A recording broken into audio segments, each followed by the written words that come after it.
Senator Vance, in 2016, you called your running mate Donald Trump unfit for the nation's highest office, and you said he could be America's Hitler. I know you've been asked many times, and you've said you regret those comments and explained you then voted for Donald Trump in 2020. But the Washington Post reported new messages last week in which you also disparaged Trump's economic record while he was president, writing to someone in 2020, quote, Trump thoroughly failed to deliver his economic populism. You're now his running mate, and you've shifted many of your policy stances to align with his. If you become vice president, why should Americans trust that you will give Donald Trump the advice he needs to hear and not just the advice he wants to hear? You have 2 minutes. Well, first of all, Margaret, because I've always been open. And sometimes, of course, I've disagreed with the president, but I've also been extremely open about the fact that I was wrong about Donald Trump. I was wrong, first of all, because I believed some of the media stories that turned out to be dishonest fabrications of his record.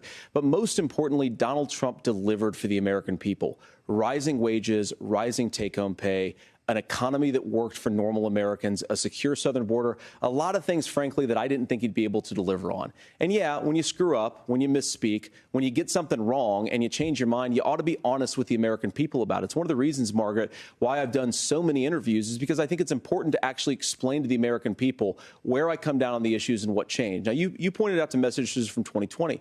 Margaret, I've been extremely consistent that I think there were a lot of things that we could have done better in the Trump administration the first round if Congress was doing its job. I strongly believe, and I've been a United States senator, that Congress is not just a high-class debating society. It's not just a forum for senators and congressmen to whine about problems. It's a forum to govern. So there were a lot of things on the border, on tariffs, for example, where I think that we could have done so much more if the Republican Congress and the Democrats in Congress had been a little bit better about how they govern the country. They were so obsessed with impeaching Donald Trump, they couldn't actually govern. And I want to talk about this tariff issue in particular, Margaret, because Tim just accused this of being a national sales tax.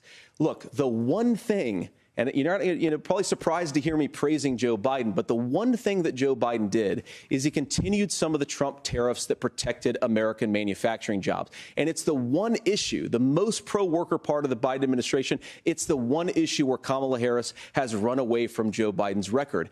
Think about this. If you're trying to employ slave laborers in China at $3 a day, you're going to do that and undercut the wages of American workers unless our country stands up for itself and says you're not accessing our markets unless you're paying middle-class Americans a fair wage.